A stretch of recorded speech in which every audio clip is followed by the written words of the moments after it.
Hello മച്ചമാരെ, S D ന്യൂസിലേക്ക് സ്വാഗതം. നീണ്ട ഒരു ഇടവേളയ്ക്ക് ശേഷം മോഹൻലാലിൽ നിന്ന് നല്ല ഒരു ചിത്രം കാണാൻ കഴിഞ്ഞു എന്നുള്ളതാണ് പ്രേക്ഷകർക്ക് സന്തോഷം കിട്ടുന്ന ഇന്നത്തെ ദിവസം. അതെ, തുടരുമെന്ന ചിത്രം ഇന്ന് അഭിപ്രായങ്ങൾ പുറത്തു വരുമ്പോൾ ഏറ്റവും മികച്ച ചിത്രം എന്നുള്ള കാര്യങ്ങൾ വരുന്നു. ഏറെക്കുറെ 10 കൊല്ലത്തിന് ശേഷം മോഹൻലാലിൽ നിന്ന് നല്ല ഒരു ചിത്രം ലഭിച്ചു എന്ന് സാധാരണ പ്രേക്ഷകർ പറയുന്നു. ഭ്രാന്തൻ ഫാൻസുകളല്ല പറയുന്നതെന്ന് എടുത്തു പറയാം.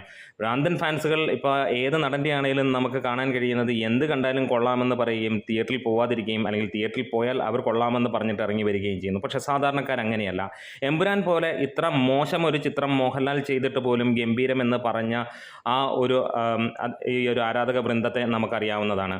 ഇവിടെ ആ ഒരു സിനിമ ഏറ്റവും വലിയ നാണക്കേട് ആയി വരുമ്പോൾ ഇവിടെ തുടരുമെന്ന ചിത്രം വലിയ വിജയത്തിലേക്ക് എത്തുമെന്നുള്ളതാണ്. ഫേക്ക് കളക്ഷൻ റിപ്പോർട്ടുകളും ആളെ കയറ്റിയുമൊക്കെ എമ്പുരാന് മുന്നോട്ട് പോകേണ്ടി വന്നുവെങ്കിൽ തുടരുമെന്ന ചിത്രത്തിന് അതിൻ്റെ ഒന്നും ആവശ്യമില്ലാതെ ആകുന്നു. സിനിമ വലിയ പ്രമോഷൻ കാര്യങ്ങളൊന്നുമില്ലാതെ വന്നു. വളരെ കുറച്ച് തിയേറ്ററുകളിൽ 222ഓളം തിയേറ്ററുകളിൽ വന്നു. ഏകദേശം 400-ന് മുകളിലുള്ള സ്ക്രീനുകളിലാണ് സിനിമ വന്നത്. ഒരു മോഹൻലാൽ ചിത്രത്തിൻ്റെ സാധാരണ വരവ് പോലെയല്ല, സാധാരണ ചിത്രത്തിൽ മോഹൻലാൽ അഭിനയിക്കുന്ന പോലെ വന്നു എന്നാണ് ഇപ്പോൾ എടുത്തു പറയാനുള്ളത്. അതുകൊണ്ട് തന്നെ നല്ല ഒരു സിനിമ ജനങ്ങൾക്ക് കാണാനും കഴിഞ്ഞു. മോഹൻലാൽ എന്ന ഇത്ര വലിയ ഒരു നടൻ ചിന്തിക്കേണ്ട ഒരു കാര്യമുണ്ട്. തലങ്ങും വിലങ്ങും എന്തെങ്കിലും സിനിമകൾ അഭിനയിക്കുക എന്നുള്ളതല്ല, നല്ല സിനിമകൾ അഭിനയിക്കുക എന്നുള്ളതാണ്. വർഷത്തിൽ ഒരെണ്ണം മതി ജനങ്ങൾക്ക്. അത് തന്നെയാണ്. ഒരുപക്ഷെ ഇത്രയും ആരാധകനുള്ള വേറൊരു നടനും ഇല്ല എന്ന് നമുക്കറിയാം.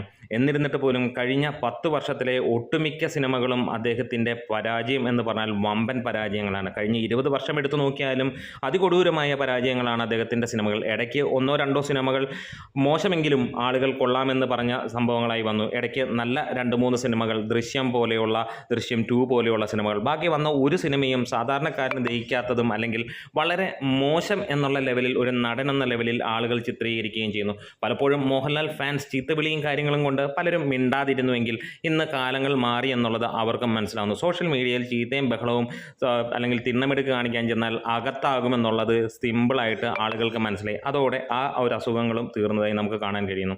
ഇവിടെ മോഹൻലാലിൽ നിന്ന് മികച്ച ഒരു സിനിമ വരുമ്പോൾ ഏറ്റവും കൂടുതൽ ആഘോഷിക്കുന്നത് സാധാരണക്കാരാണ്. പ്രത്യേകിച്ച് മോഹൻലാൽ എന്ന നടന് ഫാൻസ് മാത്രമല്ല, മലയാളികൾക്ക് എല്ലാവർക്കും വലിയ താല്പര്യമുള്ള നടനാണ്.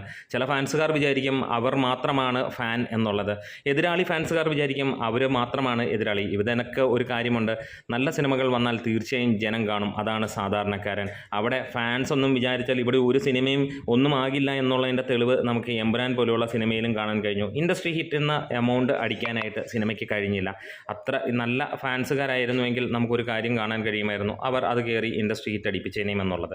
ഇവിടെ അതും നടന്നില്ല. എന്താണേലും മികച്ച ഒരു സിനിമ വരുമ്പോൾ ഒരു കാര്യം ഉറപ്പിക്കുകയാണ്.